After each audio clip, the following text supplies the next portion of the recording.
Hi guys, this is Anuj Gupta from Freel Community, and today on the series of interview with the expert freelancers, we have a very talented Amrita Mishra joining us from her Orissa. hometown, that is in where?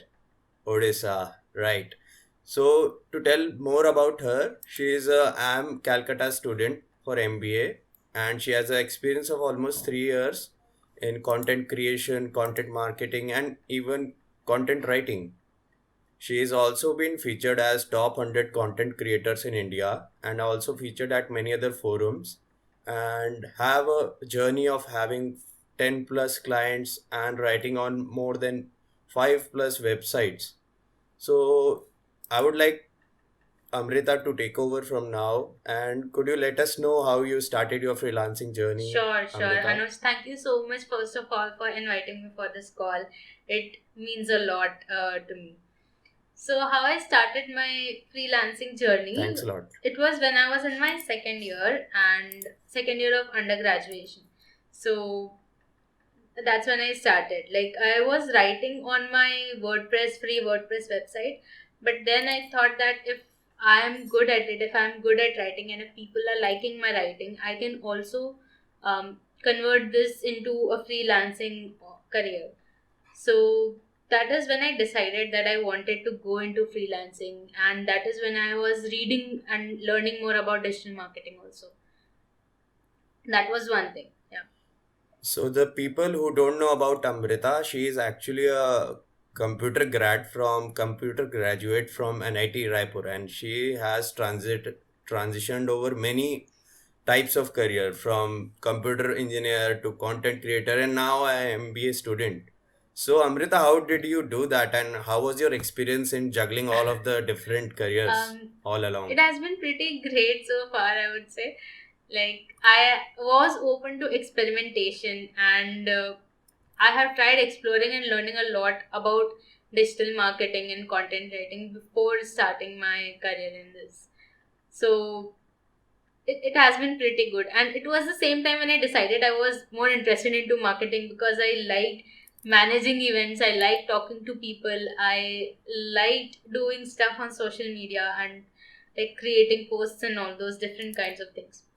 So yeah. So has it ever happened to you that you were doing content and doing engineering on a computer field?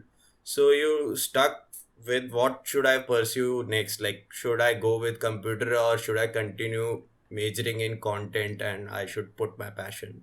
So has it ever happened to you? Any confusion uh, or anything? Honestly, Any no. Like, dilemma? yes, I was confused one time whether I should sit for my placements or not, because I understood at that time, like when I realized that I was not interested in computer science at all, which was, again, as I mentioned, it was in my second year.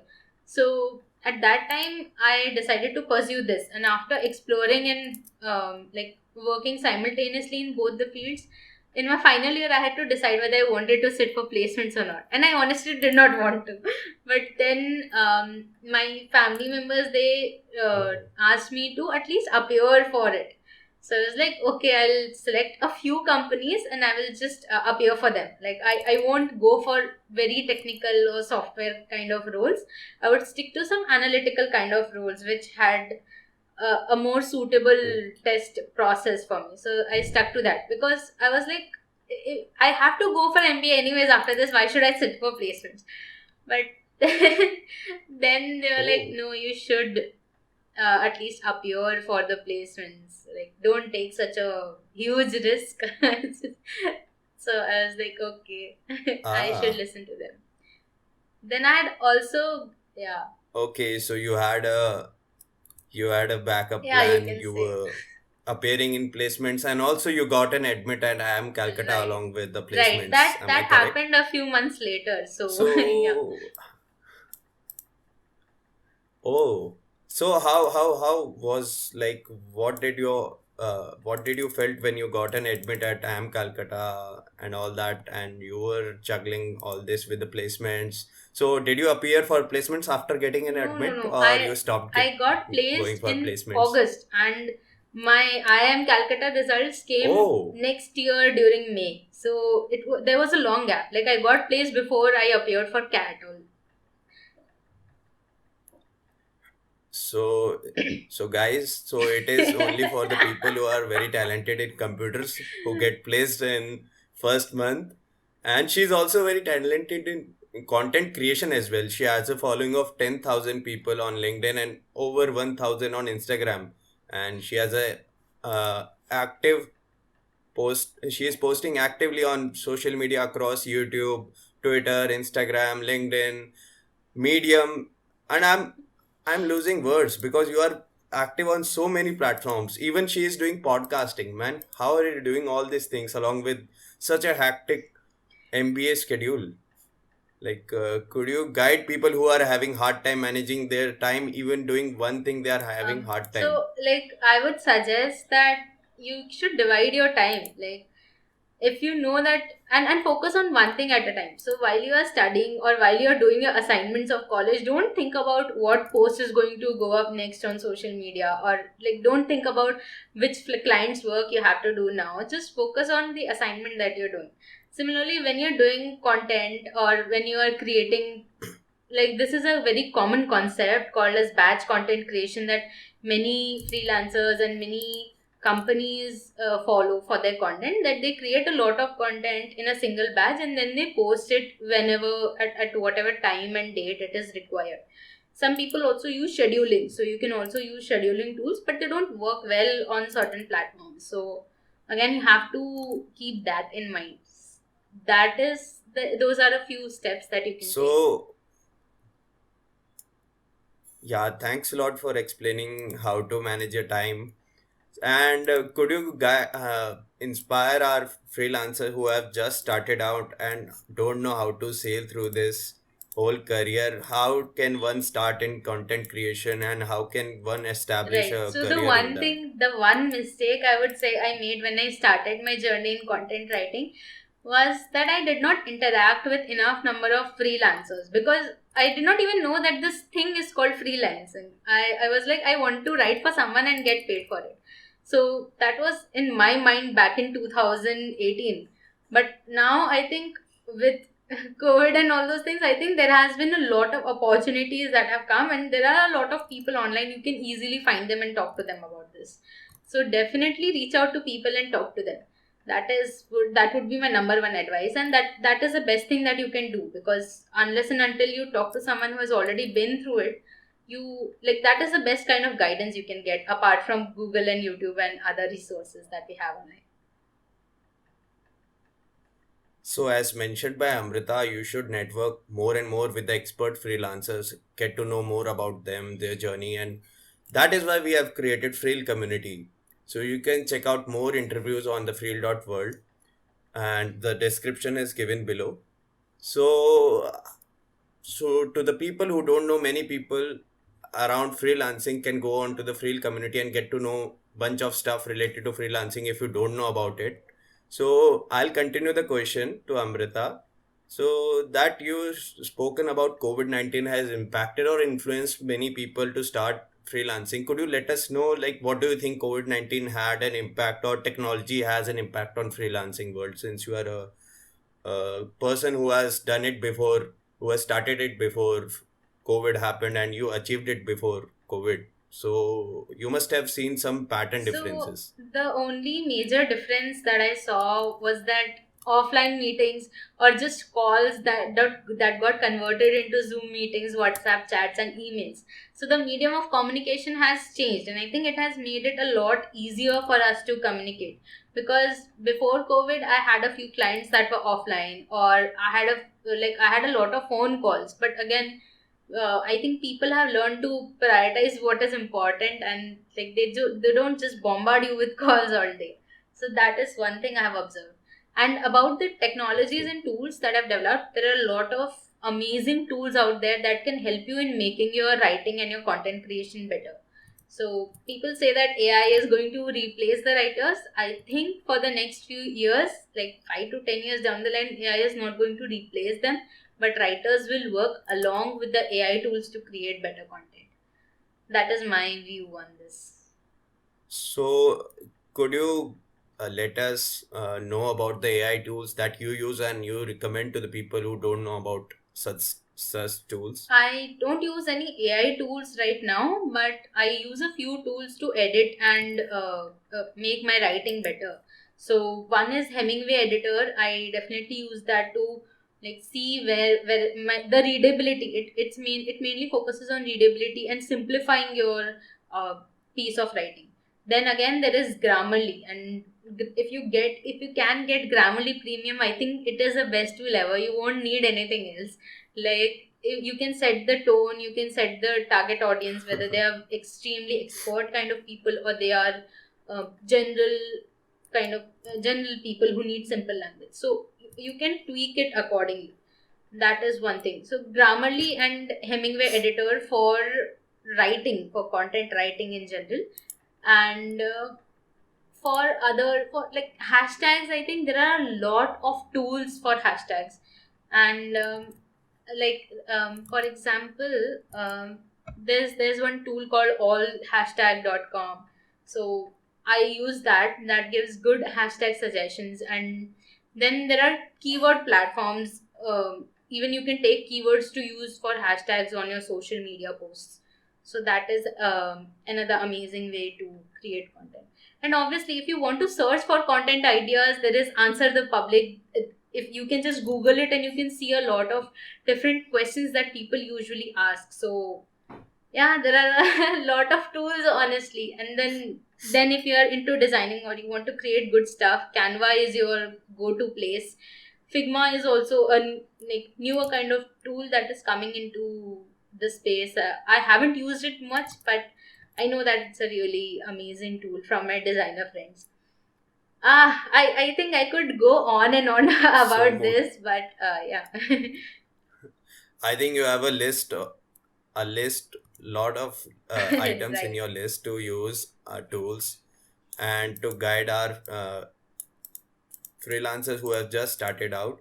So I would move on to another sections like how do you handle your clients? The like from where do you get your Okay, clients? so like my major source of getting clients is referrals and the WhatsApp communities that I have. So the major source is community and referrals. Apart from that, I've also got a few clients from LinkedIn inbound. Like they have reached out to me by themselves that they need content writer or social media manager. And I've also done some amount of LinkedIn outbound. So I recently got one of my clients through that. Yeah, I think these are a few ways. Then, uh, yeah, So for the people who don't know about inbound and outbound, could you simplify what did you do in the outbound for to get a right. new So, client? currently I'm focusing on serving the counselors or mental health professionals or life coaches, etc., to market their services online. Right. So, what I did was I reached out to one of the counselors that I found from another platform or something. I found them on Google. I wrote a personalized message to them that yes, I like your profile and I would like to get on a call with you. And I got to talk to them. So I just interacted them first about what they do and like how is it going on for them, how are they marketing their services currently, and all those things. So the first call was a brief introduction call where we got to know each other, and then later I pitched them that if they really need content writing or social media services, they can reach out to me or something. And then they agreed, so that was a wonderful thing. I really think that building a connection before you pitch your services, that was the key takeaway from my experience. So, guys, you don't have to pitch right away. You don't have to tell what services you offer, how are your pricing. You have to build a collection first. Get to know about the person whom you want to have a client. And if he is a good client, then go ahead and pitch him, make a connection first. So, Amrita, you also had a startup called Zenith Techware. Could you let us know what this startup was all about and what was your role? What learnings did you get from it and how are you using This it is in your going to content? be a really long one. So we started our own startup in second year. So you can say 2018 was like the transformational year where I just changed everything in my life. So yeah, I and two of my other friends, we started it, and we wanted to help other startups and businesses to have it, like make a presence online, because it was not so common in Raipur, and it was not so common with other businesses also. So I was the marketing officer, and I was managing the company's social media and all the digital marketing requests that our clients had. Yeah, so I think if you talk about learning, I learned everything from that startup itself. And then later, when it like we managed that startup for 3 years, and meanwhile we also started working on a mental health platform that we thought was beneficial for students. And yeah, there have been a lot of learnings, like right from how to grow on social media, because a company page is different from your personal profile, right? So how to grow a company's page on social media. Then we also grew our Instagram account and Instagram following, so that was one thing. I also learned about team management because we had to hire interns later because of the load of work we had. Also client negotiation and client management, obviously, because like we I used to deal with like 3 4 5 clients at a time. I still do that while I'm freelancing. So uh, there were lots and lots of So learnings, how, honestly.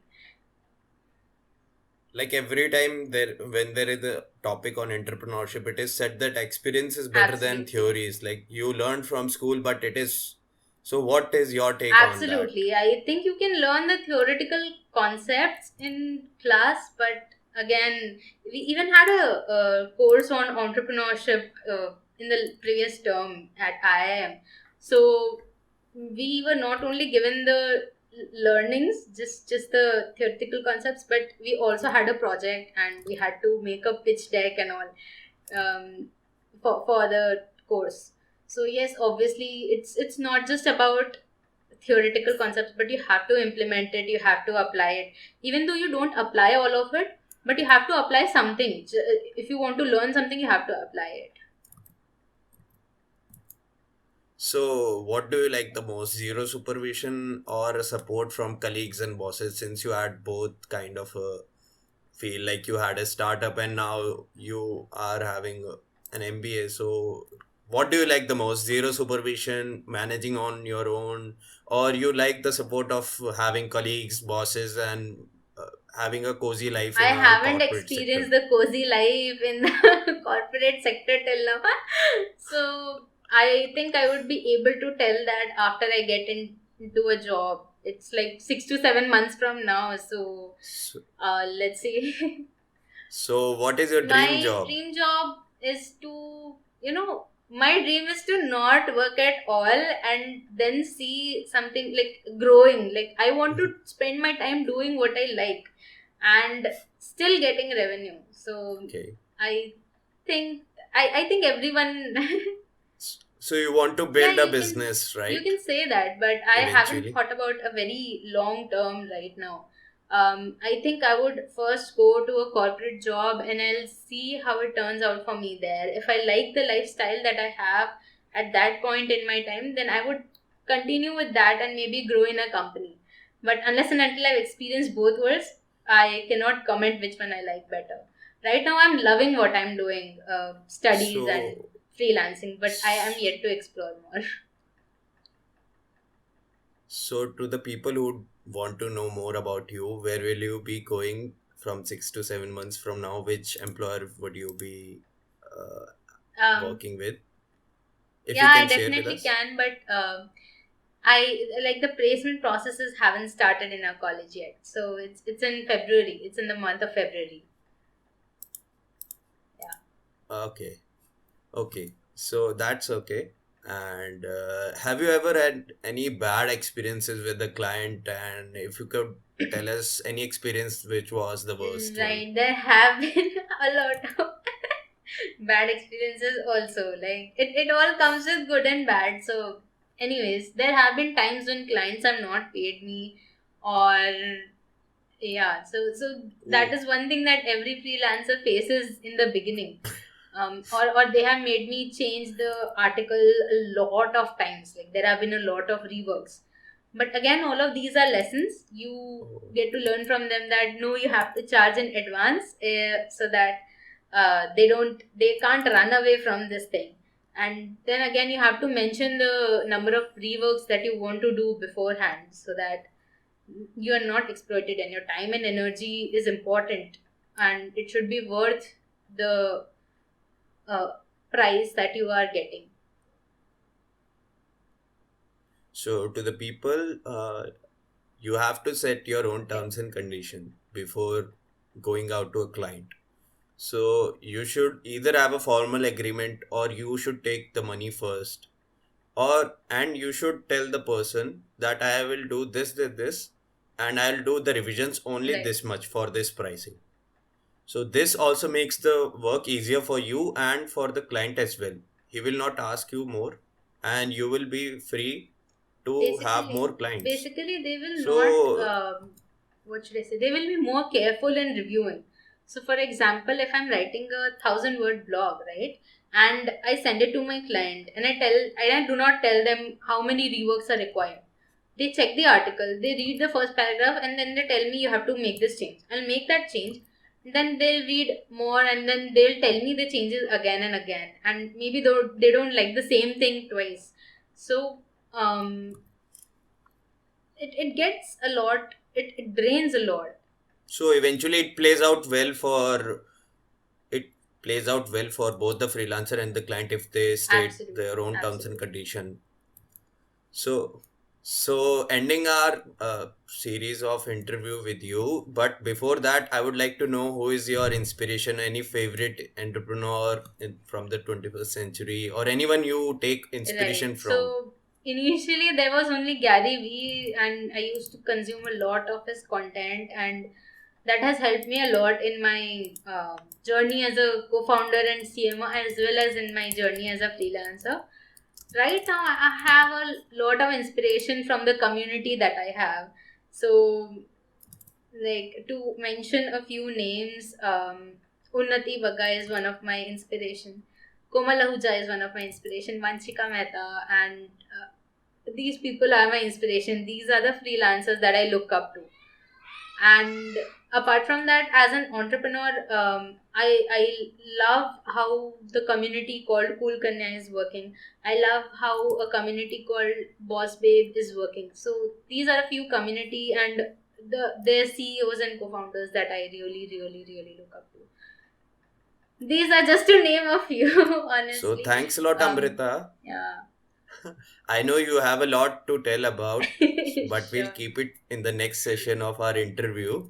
So, thanks a lot for joining in. And for the people who want to know more about Amrita, we have her social handles in the description down below. And also check out the Freel community where you could get your own network of freelancers and learn from them. And to know more about freelancing, go on to the freel.world. Thanks a lot, Amrita. Thank you We'll so end it much, here. Anuj, for having me today. You got me